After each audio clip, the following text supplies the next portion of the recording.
We can do it. Uh, I have time on Friday at 5. If other people, तुम you, बाकी लोग बता दो आप लोग agree करते हो या नहीं.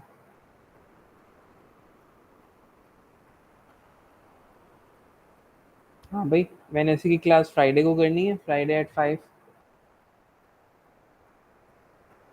ओके.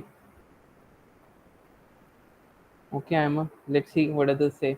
आमना, अलीना कह रही है ओके, और Hamza. Okay, Friday is better. Okay. Who else haven't responded so far? Uh, Azeen, is it okay with you? Okay. तो फिर आप लोग की ऑन द ट्रॉट ही हो जाएंगी classes, Friday Saturday Sunday. Okay, अब इस पे फिक्सेटेड रहेंगे. सही है, अब ये चेंज नहीं करेंगे हम.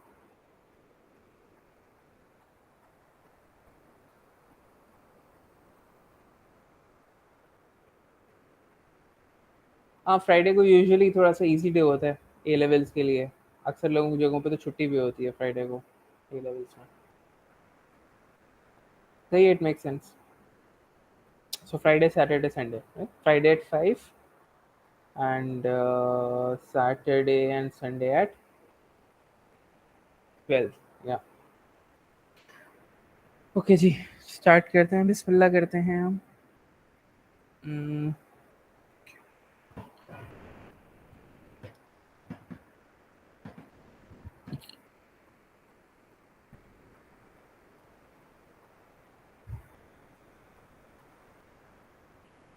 Okay, we are starting chemical energetics today. I hope के पीछे वाला आप लोग साथ साथ रिवाइज कर रहे हो. ठीक है, please don't leave it until it's too late, वरना भूल जाएगा सब कुछ. Okay, chemical energetics we have done in O levels as well. Exothermic reactions, endothermic reactions, और वो enthalpy changes and all that stuff, that was all energetics. We all know that exothermic reactions वो होते हैं जिनमें heat energy surrounding पर चली जाती है, जिस वजह से सराउंडिंग्स का टेम्परेचर बढ़ जाता है. और एंडोथर्मिक रिएक्शंस वो होते हैं जिनमें हीट एनर्जी सराउंडिंग से अब्जॉर्ब हो जाती है, तो सराउंडिंग का टेम्परेचर कम हो जाता है. ठीक है, बट अब हम बात करेंगे.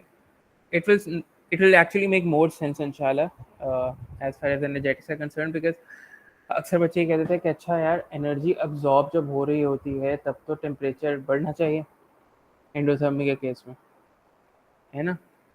और एक्सोथर्मी के केस में टेम्परेचर जो है वो कम होना चाहिए, क्योंकि एनर्जी तो निकल जाती है, right? But we need to will focus on an energy which is known as chemical potential energy.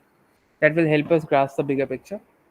Chemical potential energy क्या होती है? Chemical potential energy is basically the internal energy of a system. ये वो energy है जो bonds के अंदर होती है. तो जब हम कहते हैं ना कि एक केमिकल में से एनर्जी रिलीज हो रही है, तो एक्चुअली में यही एनर्जी हीट बन के रिलीज हो रही होती है, क्योंकि we know that energies are interconvertible ना. तो ये जब हम कहते हैं ना एनर्जी रिलीज हो रही है, तो ये एक्चुअली में बॉन्ड्स में से एनर्जी रिलीज हो रही है. और हम कह रहे हैं ना एनर्जी अब्जॉर्ब हो रही है, तो बॉन्ड्स के अंदर एनर्जी अब्जॉर्ब हो रही होती है. वो एक्चुअली में कन्वर्जन हो रही होती है chemical potential energy to heat energy, and heat energy to chemical potential energy.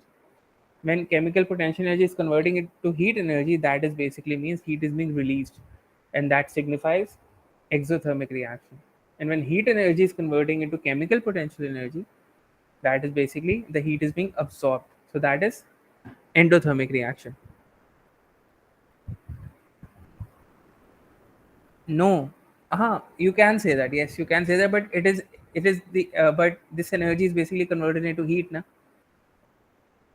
तो हमें heat, we can only feel heat, right? We can heat is a measurable form of energy, ना.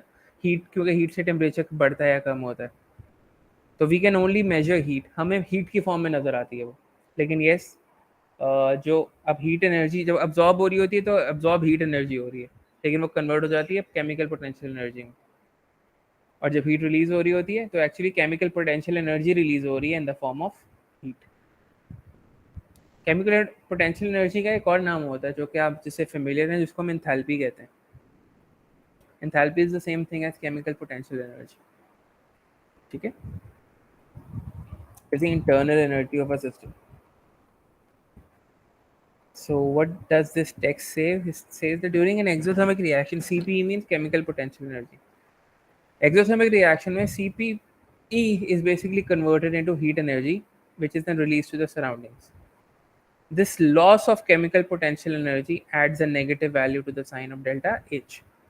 क्योंकि exothermic reaction में chemical potential energy lose हो रही होती है, enthalpy loose हो रही होती है, ठीक है, तो इस वजह से नेगेटिव साइन आता है उसके साथ। और एंडोथर्मिक रिएक्शन में क्या हो रहा होता है, heat energy gets converted into chemical potential energy, ठीक है। तो इससे क्या होता है, केमिकल पोटेंशियल एनर्जी के रिजर्व्स बढ़ जाते हैं और ज़्यादा हो जाती है, बढ़ जाती है, गेन होता है केमिकल पोटेंशियल एनर्जी के, इस वजह से डेल्टा एच पॉजिटिव होती है, ठीक है।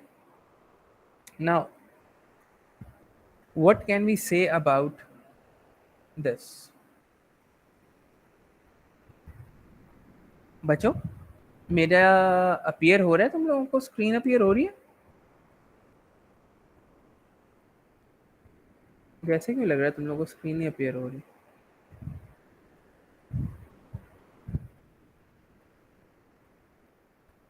एक स्लाइड पे स्टक हुई हुई है ना, एक सेकंड रुक।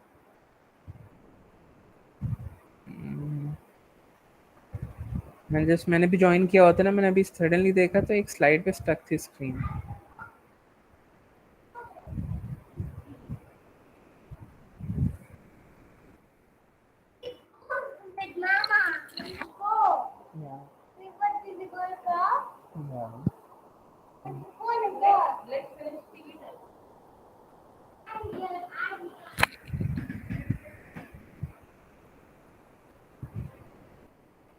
अब हो रही है ना? हाँ, यस, ओके।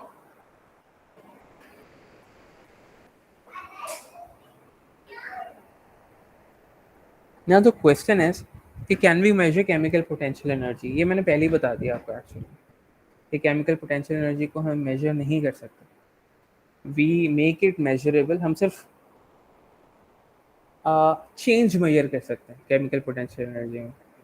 हम ये सिर्फ ये मैक्सिमम कर सकते हैं दैट बिफोर और आफ्टर चेंज क्या है, ठीक है, but we can not actually measure chemical potential energy which is actually internal energy of a system, it's internal energy, ठीक है। तो इंटरनल एनर्जी को हम मेजर नहीं कर सकते, we measure it in the form of heat, ठीक है, and we can only measure that, we can only measure the change.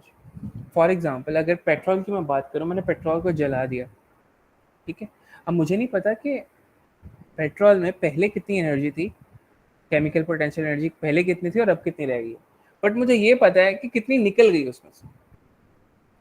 And how would I know that? Because of the temperature change. जब भी हमने petrol को जला के कुछ किया है, लेट से हम पेट्रोल को जलाते हैं और जो हीट निकल रही है उससे उससे पानी को हीट कर लेता है, ठीक है। जो पानी का जितना लेवल बढ़ेगा उससे हम बेसिकली कुछ मेजर कर सकते हैं कि अच्छा इतना चेंज आ गया, अब पेट्रोल में इतनी एनर्जी नहीं है, बट हम एग्जैक्ट वैल्यूज नहीं बता सकते कि पहले पेट्रोल में एंथैल्पी या केमिकल पोटेंशियल एनर्जी कितनी थी और बाद में कितनी थी। what we the only thing we can do is we can measure the change. That's why enthalpy के साथ हमेशा डेल्टा आता है। enthalpy is always change in energy. You cannot measure exact absolute enthalpy values, you can only measure the change in enthalpy, the change in chemical potential energy. Does that make sense?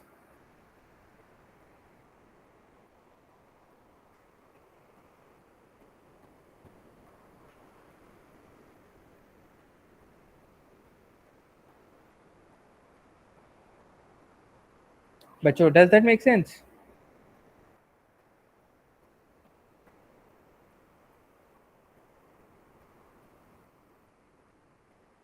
Okay, what about others?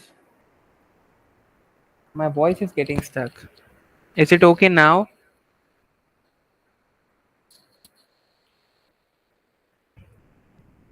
अभी ठीक चल रही है आवाज?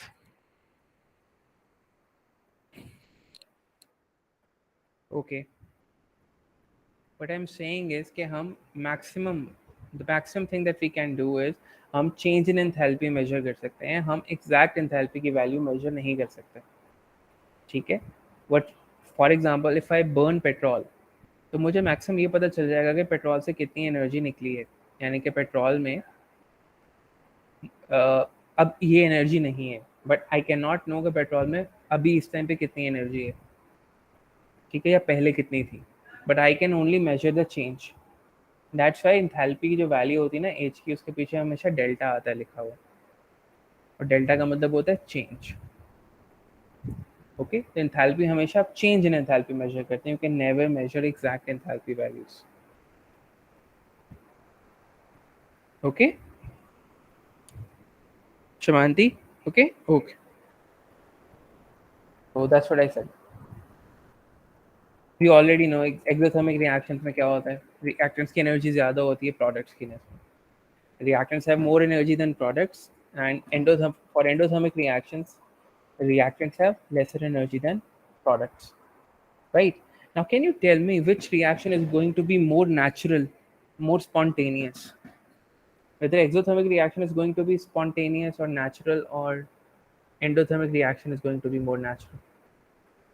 Which one will be more natural? Okay, Amna, can you explain? You can unmute yourself and explain.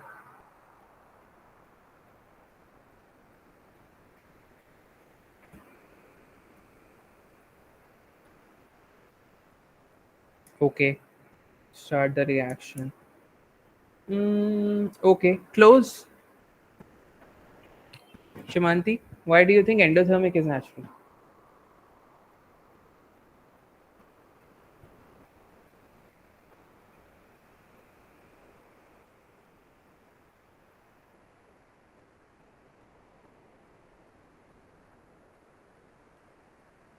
Okay, Shimanti, can you hear me? चलो मैं बताता हूँ. अच्छा, the thing is the nature favors a particular route. But what is going to be more natural? That is going to be our question here. If we just follow nature,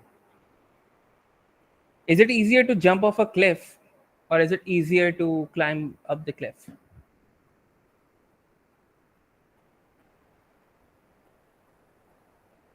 Yeah, jump off the cliff. Obviously, you don't want to do that, but I'm talking about in terms of ease, what is easier.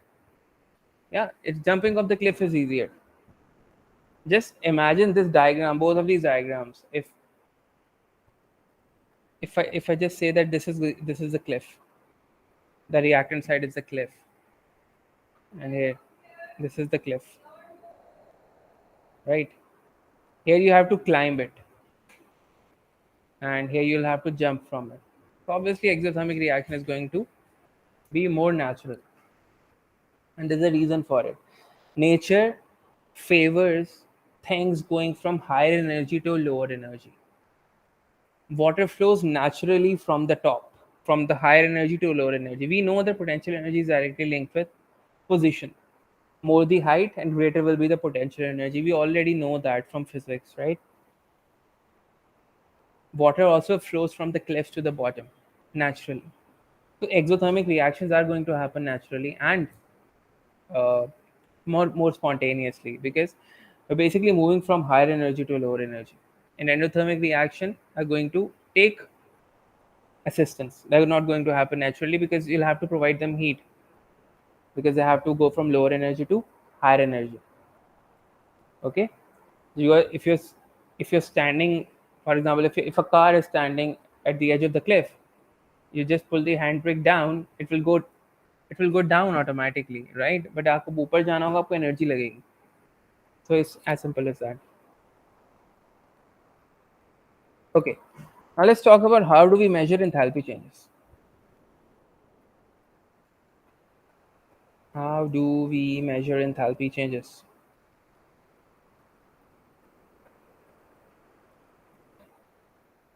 Okay, formula that we are going to use. How do we exactly measure enthalpy change? हम करते ही हैं. For example, एक reaction में energy release हो रही है, absorb हो रही है. ठीक है, एनर्जी ऑब्वियसली हीट एनर्जी, उस हीट एनर्जी को हम पानी को हीट करने के लिए, कूल करने के लिए इस्तेमाल कर लेते हैं. तो वो जो पानी का टेम्परेचर चेंज होता है ना, दैट एक्चुअली टेल्स अस कि एक्चुअली में कितनी एनर्जी चेंज आया है, पॉजिटिव या नेगेटिव. ऑब्वियसली मैं एक्सप्लेन करूंगा इसको. तो पहला फॉर्मूला जो आपका यूज होगा ना एंथैल्पी चेंज कैलकुलेट करने के लिए, that is Q is equal to M C delta T, where Q is the heat absorbed or lost by water. Q is heat absorbed or lost by water. M is mass of water. C is specific heat. I hope कि आपको physics में specific heat आपने पढ़ी हुई है. And delta T is the temperature change. अगर आपको मास दिया हुआ है वाटर का तो आप मास ले सकते हो, अगर आपको वॉल्यूम दिया हुआ है वाटर का तो आप वॉल्यूम ले सकते हैं. ठीक है. और दूसरा फॉर्मूला जो यूज होता है that is delta H is equal to Q over N. Delta H is basically enthalpy. Delta H is basically enthalpy. तो इंथैल्पी कैलकुलेट करने के लिए आपको क्यू कैलकुलेट करना है और नंबर ऑफ मोल्स कैलकुलेट करना है. और क्यू को निकालने के लिए आपके पास फॉर्मूला है एम सी डेल्टा. ओके, करते हैं.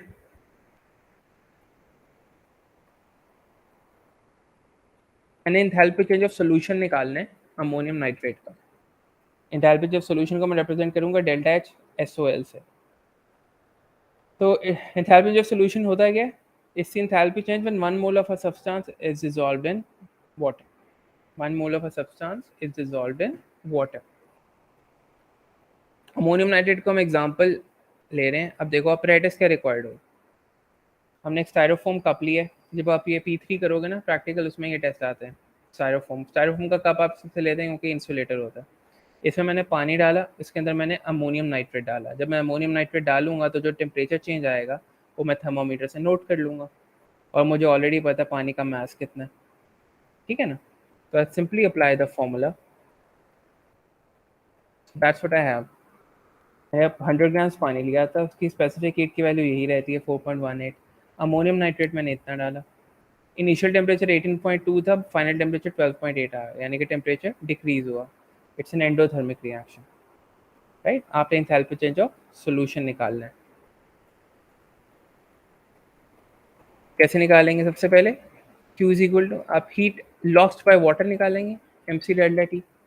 मास ऑफ वाटर 100 था. C की वैल्यू 4.18 थी. Delta T fine initial temperature minus final temperature जो भी आ रहा है आपका. ठीक है. तो ये जूल्स में आपकी वैल्यू निकलेगी and you will convert it into kilojoules by multiplying by 1000. ठीक है. क्योंकि अगर आपको याद हो तो जो एंथैल्पी चेंज होता है वो हमेशा हम किलो जूल्स पर मोल में लिखते हैं. ठीक है. तो यू नीड किलो जूल्स. इतनी दफ़ा करोगे कि आपको याद हो जाएगी. वैसे आपको पहले डेटा बुकलेट मिलती थी, लेकिन अब वो दे देता है value. It's not something to be worried about. वैसे वो वैल्यू दे देता है, लेकिन आप इतनी दफ़ा करोगे आपको वैसे ही याद हो जाएगी 4.18. ठीक है. क्यू निकालनी है आपने, डेल्टा एच निकालना है आपने. नंबर ऑफ मोल्स दिए हुए हैं आपको क्या, देख लेते हैं. आपको मैथ्स दिया हुआ है अमोनियम नाइट्रेट का, जिसके मोल्स आ जाएंगे मैथ्स ओवर एम आर करके 7.10 over M R of ammonium nitrate. या ठीक है. तो मैंने मोल्स निकाल लिया अमोनियम नाइट्रेट के. 7.1 divided by M R. Sign मैंने प्लस क्यों लगाया है? साइन मैंने प्लस इस वजह से लगाया है क्योंकि आपका डेल्टा एच जो है वो पॉजिटिव है. आपका टेम्परेचर कम हुआ ना बिफोर और आफ्टर, इसका मतलब है एंडोथर्मिक था, तो पॉजिटिव है. ठीक है. एंडो है. Delta is equal to Q over N. Q की वैल्यू निकली थी ये, एन की वैल्यू निकली थी ये. प्लग इन किया, आंसर आ गया. It's not in the formula यार. हमने अमाउंट के लिए मैथ्स ले लिया ना इधर. वी इधर टेक मैथ्स और वॉल्यूम ऑफ वाटर. मैथ्स लेते हैं या वॉल्यूम लेते हैं. ठीक है. क्योंकि पानी अगर आप स्टायरोफोम कप में डाल रहे हो, या तो आप किसी अगर स्टायरोफोम कप में नहीं डाल रहे तो आप ऑब्वियसली वॉल्यूम नहीं लोगे, फिर आप मैथ्स ले रहे हो, क्योंकि स्टायरोफोम कप पे कोई मैपिंग नहीं हुई होती, मार्किंग नहीं हुई होती. अगर आप कोई ऐसी चीज़ में डाल रहे हो पानी को जिसमें मार्किंग हुई है तो आप वॉल्यूम ले लो. ठीक है. अब इंथैल्पी चेंज ऑफ न्यूट्रलाइजेशन निकालनी है मुझे अगर. ठीक है. इंथैल्पी ऑफ न्यूट्रलाइजेशन क्या होती है? When 1 mole of an acid is neutralised by 1 mole of base to give 1 mole of water. अब यहाँ पे सीन ये होता है कि एसिड में भी हमें पता है एसिड्स भी एक्वस होते हैं. ठीक है.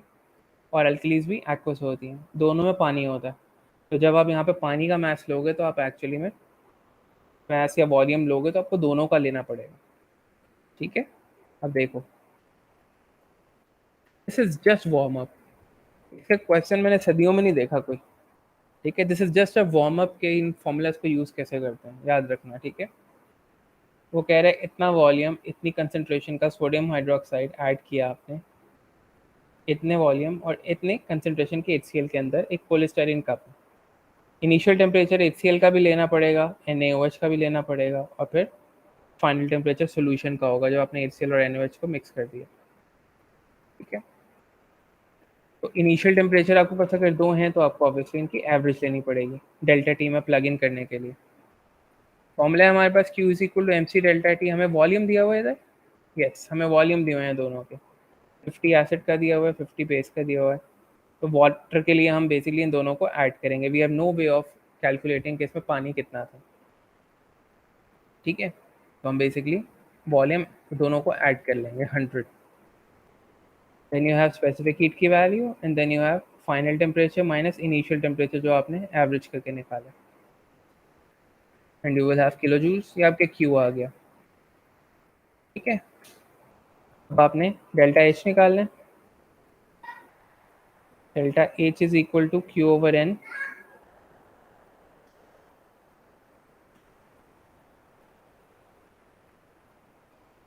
और delta H is equal to Q over n. तो क्यू आपको दिया हुआ है 5.559। नंबर ऑफ मोल्स आपको निकालने पड़ेंगे। अब बच्चे पूछते हैं एसिड के लूँ या बेस के, दोनों के एक ही जितने किसी के भी ले लो, डजेंट मैटर। जो एक के मोल्स होंगे वही दूसरे के मोल्स होंगे, क्योंकि एक ही जितना वॉल्यूम एक ही जितनी कंसंट्रेशन है, तो कंसंट्रेशन टू वॉल्यूम करेंगे तो दोनों के एक ही आएंगे। तो वो हमने किया, 0.1 मोल आया, लग इन किया यहाँ पे, आंसर आ गया। अब यहाँ पे नेगेटिव आएगा क्योंकि neutralisation reaction is always an exothermic reaction. ठीक है, yup. Then you have enthalpy change of combustion. This is important, this is really important.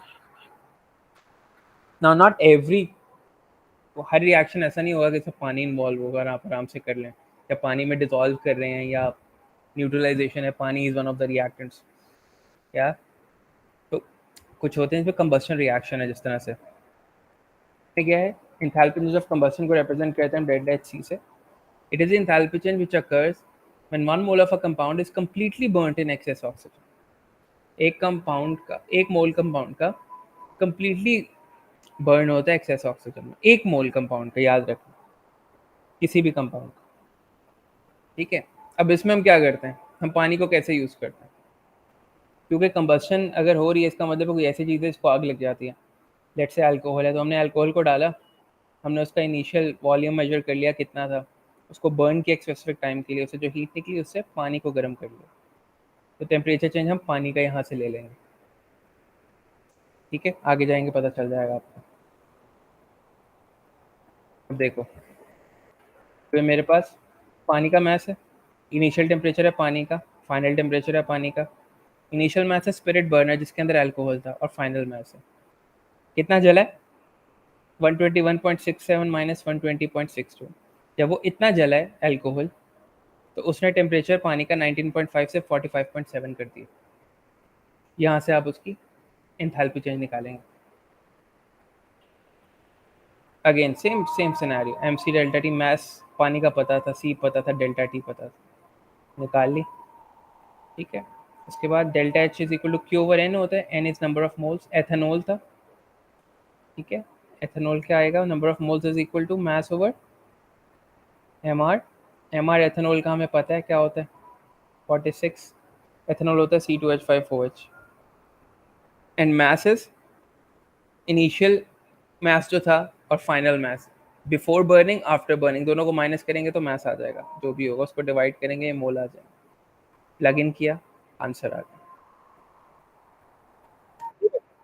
यहाँ तक क्लियर है, कोई मसला?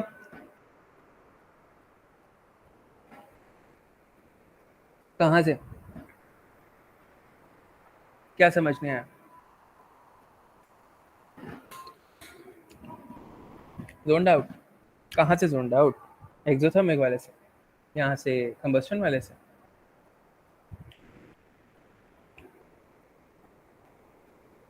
Okay,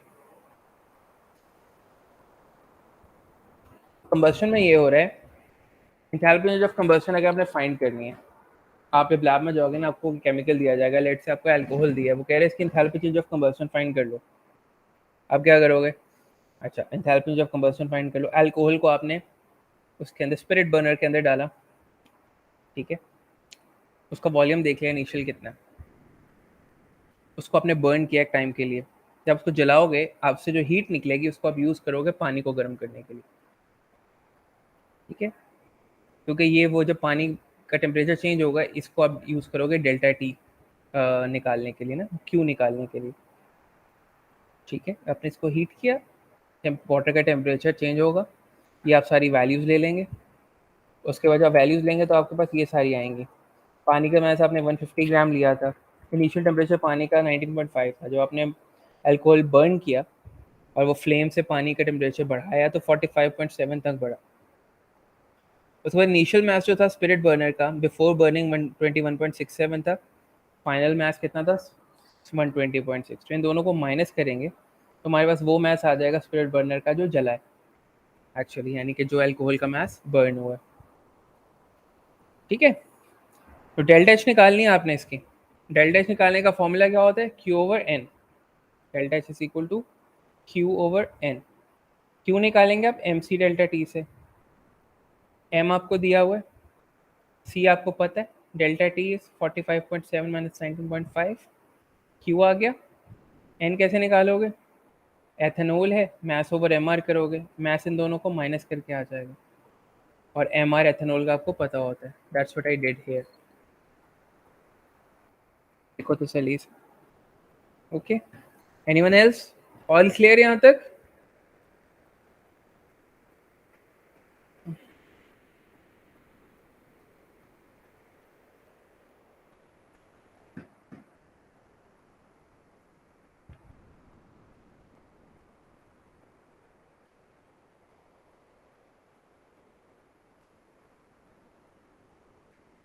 Fifteen to 20 minutes. Looking pretty.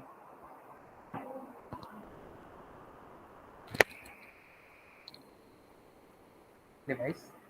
Device. Okay चलो, बाकी लोग कहाँ हैं? हमजा, आयमा, रूपक, अलीना, भाग गए हैं क्या तुम लोग? भाग गए हो?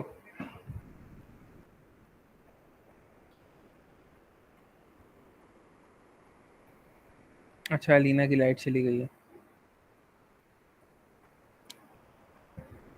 ओके। अब आती है स्टैंडर्ड इंथैल्पीज। अभी तक आपने पढ़ी है इंथैल्पीज। स्टैंडर्ड इंथैल्पीज क्या होती हैं? स्टैंडर्ड इंथैल्पीज होती हैं जो स्टैंडर्ड कंडीशंस के ऊपर होती हैं, यानी कि हमने टेम्परेचर, प्रेशर और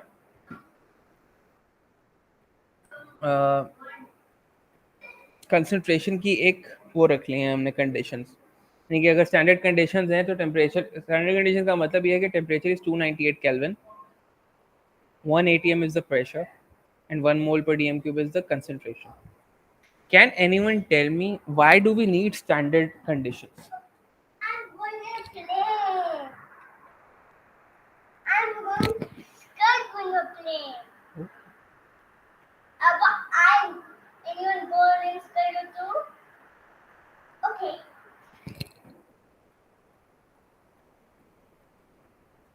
Obviously to many with reference to it, but why do we need it? Like,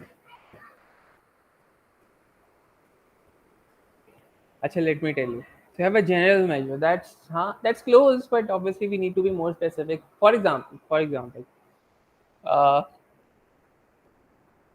if I say that I am having a reaction under standard conditions, right? It will mean the same thing sitting in the heat of Lahore and in Murray, for example. अब मरी में late से temperature -1 है उस time पे, और ये reaction कर रहे हैं हम, और लाहौर में टेम्परेचर 42 है, और we are doing that reaction.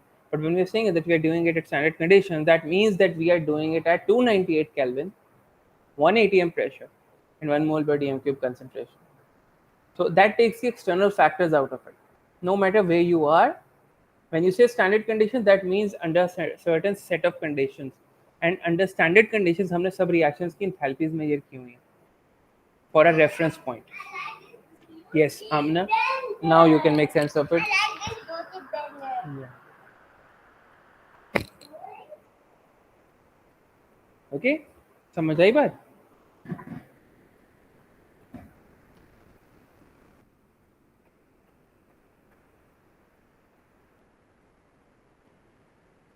Okay.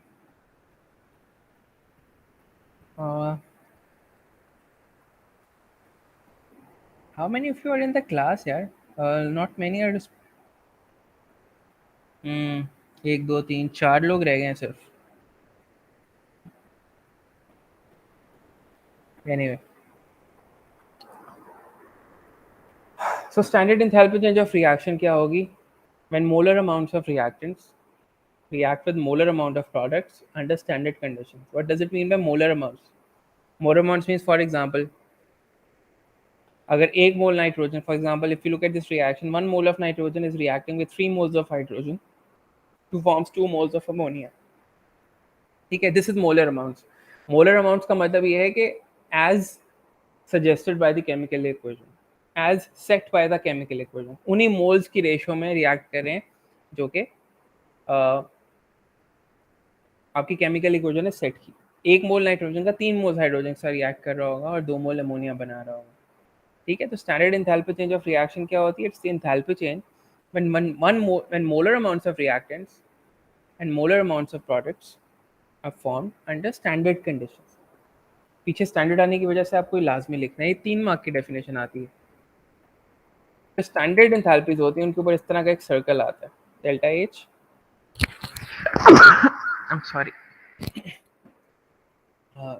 Delta H, और उसके ऊपर एक इस तरह से सर्कल आता है, दरमियान में डैश होती है. ठीक है, आर फॉर रिएक्शन. ठीक है, अब देखो standard enthalpy change of combustion. Enthalpy change of combustion हमने पढ़ी थी, when 1 mole of a substance is completely burned in oxygen. अब standard enthalpy change of combustion में डिफरेंस ये है कि अंडर स्टैंडर्ड कंडीशंस ऐड हो गए. It is the enthalpy change when 1 mole of a substance is completely burned in oxygen under standard conditions. ठीक है, सारे रिएक्टेंट्स और प्रोडक्ट्स अपनी स्टैंडर्ड स्टेट में होते हैं. ये बात याद रहे कि 1 मोल सब्सटेंस का बर्न होना चाहिए, 1 मोल, यानी कि मीथेन का 1 ही मोल बर्न होना चाहिए. इसके पीछे लेफ्ट पे 1 ही होना चाहिए. ठीक है, अगर कार्बन है तो 1 ही मोल कार्बन का बर्न होकर कार्बन डाइऑक्साइड बना रहा होगा. It's important for combustion. यहाँ पे आप स्टैंडर्ड कंबस्शन की बात करें, एंथैल्पी ऑफ कंबस्शन की, तो have to make sure 1 mole of a compound has to be burn. ठीक है, ये आपको आगे जाके पता चलेगा वाई. इसको रिप्रेजेंट करते हैं हम डेल्टा एच सी से. डेल्टा एच सी और स्टैंडर्ड के लिए ऊपर डैश आ जाता है. अच्छा, मैं लिखता हूँ ना, लेट से मैं लिखता हूँ, इसको छोड़, मजे की बात है, अगर मैं लिखूँ enthalpy change of combustion of methane, ठीक है, उसकी वैल्यू लेट से आ रही है -800 किलो जूल्स. अगर आपको सिर्फ यही लिखा हो ना, यू शुड नो कि इक्वेशन क्या बनेगी. अगर सिर्फ यही लिखा हुआ है ना कि standard enthalpy change of combustion किसकी, मीथेन की, तो आपको इसकी केमिकल इक्वेशन खुद बनानी आनी चाहिए. यानी कि मीथेन की आपको पता है 1 मोल मीथेन का मुझे बर्न करना है ऑक्सीजन में, और वी नो कि इसमें कार्बन डाइऑक्साइड और वाटर बनता है. And you will balance it such that कि मीथेन के पीछे कुछ नहीं आएगा, मीथेन का 1 ही मोल होगा. तो कार्बन 1 है, ऑक्सीजन कितने हैं यहाँ पे, 3 है. राइट पे, लेफ्ट पे 2 हैं, तो 3 कर देते हैं. ठीक है, अगर लेट से आपको इसी तरह लिखा हुआ है enthalpy change of combustion of may be ethanol C2H5OH, you should know कि इसकी केमिकल इक्वेशन क्या होगी. कि ethanol will be 1 mole of ethanol is burnt in excess oxygen to form carbon dioxide and water. ठीक है, और इसका मोल ethanol का 1 ही रहेगा. लेफ्ट पे 2 हैं कार्बन, राइट पे 2 हो गए. हाइड्रोजन 6 हैं लेफ्ट पे, राइट पे भी 6 हो गए. ऑक्सीजन 2 2 4 3 7 है राइट पे, लेफ्ट पे 1 और 2 3 है, ये 7 हो गए. ठीक है, just by this reduced expression you should know what is the chemical equation for that. Okay,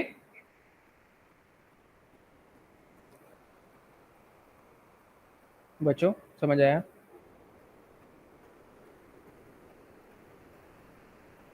okay, ठीक है।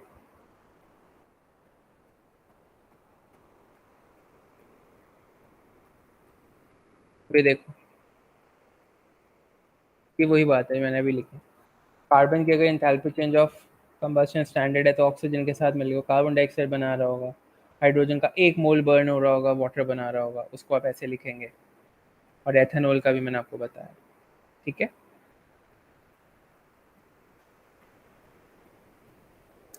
अब आती है standard enthalpy change of formation. Standard enthalpy change of formation होती है, it is the enthalpy change when 1 mole of a compound is formed from its elements in their standard state at standard conditions.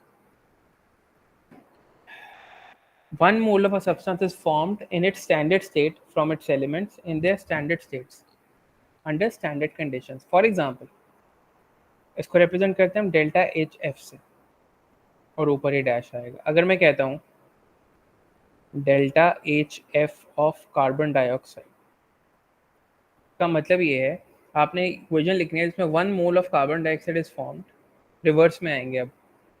1 mole of carbon dioxide is formed from its elements in their standard states. Carbon अपनी standard state में solid होता है, oxygen अपनी standard state में O2 gas होती है under standard conditions, तो temperature pressure की कंडीशंस, ठीक है। अगर हम करते हैं डेल्टा एच एफ एथेनॉल, इसका क्या मतलब है? इसका मतलब है 1 mole of ethanol is formed from its element enthalpy change when 1 mole of ethanol is formed from its elements in their standard states, carbon, hydrogen और ऑक्सीजन। अब इनको बैलेंस करो, कार्बन डाइऑक्साइड के पीछे 1 ही रहेगा, 1 मोल ही बनेगा, फॉर्मेशन होल्ड करेगी सिर्फ 1 मोल के लिए, जिस तरह कंबस्शन 1 मोल के लिए थी। कंबस्शन में आप रिएक्टेंट साइड पे देख रहे थे कि किसको जला रहे हो, फॉर्मेशन में आप प्रोडक्ट साइड पे देख रहे हो कि बन क्या रहा है, बनना 1 मोल चाहिए। कार्बन 2 हैं राइट पे, लेफ्ट पे 2 हो गए, हाइड्रोजन राइट पे 5 और 1 6 हैं, लेफ्ट पे भी 6 हो गए, और ऑक्सीजन राइट पे 1 है, इसको भी 1 कर दो, ठीक है। तो कंबस्शन में जब बात करते हैं हम, अब देखो मजे की बात बताऊं मैं तुम्हें, अब जब इक्वेशन लिखी है, this is the same thing as this. अगर मैं एंथैल्पी चेंज ऑफ कंबस्शन करता हूँ ऑफ ऑफ कार्बन, तो उसके लिए भी यही इक्वेशन आएगी, और कार्बन डाइऑक्साइड की फॉर्मेशन के लिए भी यही इक्वेशन आ रही है। जो डेल्टा एच है ना, जो एनर्जी चेंज है, वो दोनों का सेम है। We are basically talking about the same reaction but with different perspectives. When you're talking about the enthalpy change of formation of carbon dioxide, we are saying that 1 mole of carbon dioxide is formed from its elements in their standard state. Our point of reference is carbon dioxide. But when we are saying enthalpy change of combustion of carbon, we are talking with respect to carbon. That 1 mole of carbon has to be burnt in excess oxygen to form जो भी product. ठीक है?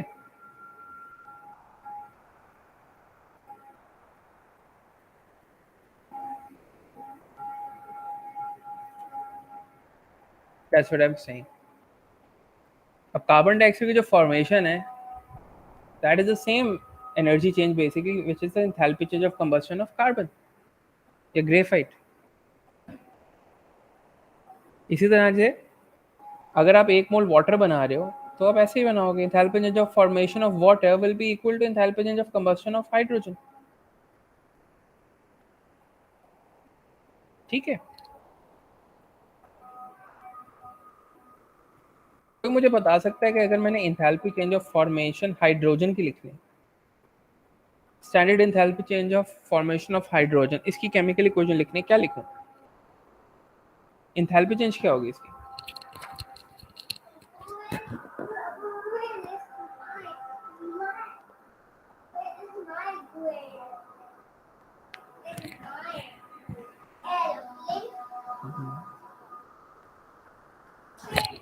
कोई बता सकते हैं? Hydrogen की enthalpy change of formation की इक्वेशन क्या होगी, ये बता दो। इक्वेशन क्या होगी? मम्मी, I am taking a class बेटा, आई डोंट नो, आस्क मामा प्लीज, आस्क मामा।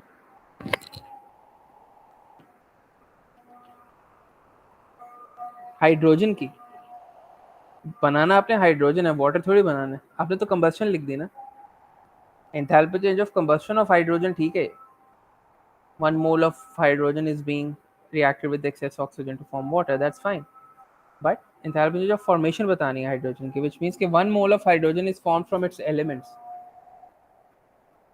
तो एक्चुअली में इसका कुछ भी नहीं होगी, इसकी enthalpy change of formation 0 होगी, क्योंकि ये हाइड्रोजन कौन से एलिमेंट से बना है? हाइड्रोजन से ही तो बना हुआ।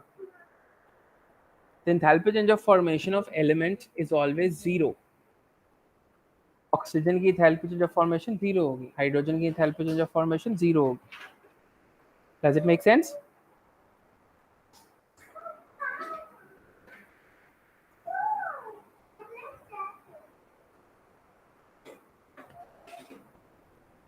Azeen, clear?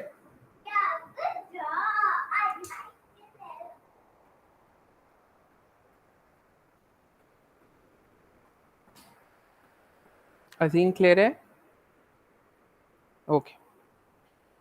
So that's all from today. That is half of our chapter done. Notes मैं आपको अभी भेज रहा हूँ, वेट अ सेकेंड। और कल इंशाल्लाह हम ये चैप्टर ख़त्म करेंगे। अपने पास पेपर्स का टाइम हुआ तो कल ही कर लेंगे, नहीं तो फिर कल नहीं, सॉरी, अब हमारी सैटरडे को क्लास है ना। ओके, हमारे लास्ट 2 लेसन रह गए हैं, सैटरडे और संडे। आप लोगों में से जिसने ज्वाइन करना है मुझे इस वीक के अंदर कर लें, मुझे स्क्रीनशॉट शेयर कर देना ताकि मैं आपको न्यू ग्रुप में ऐड कर लूँ। ग्रुप चेंज हो जाएगा ये, क्योंकि मतलब हर मंथ के बाद ग्रुप चेंज हो जाता है। मैं आपको एक न्यू ग्रुप में ऐड करूँगा, फिर पिछला ग्रुप डीएक्टिवेट हो जाता है, ठीक है। Let me send you notes 1 2 3। Notes ज़्यादा डिटेल्ड हैं थोड़े से, ठीक है। कुछ चीज़ें मैंने आप लोगों के करने के लिए भी छोड़ी होती हैं, but we covered all of things जो कि एग्जाम्स में आती हैं, ठीक है। किधर गए हो यार तुम लोग? यही, okay. Energetics 1 2 and 3।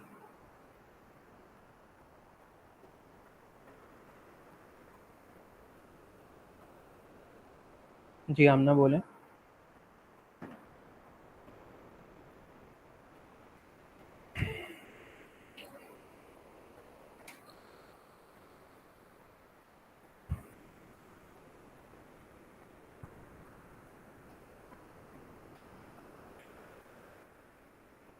We don't take moles of water, we only take moles of solid, क्योंकि हमें वाटर का मास या वॉल्यूम तो हमें दिया ही होता है ना। We don't need moles. हमें हमारा जो फॉर्मूला है वाटर के लिए, that is Q is equal to M C delta T या V c delta T. Moles required ही नहीं है हमें,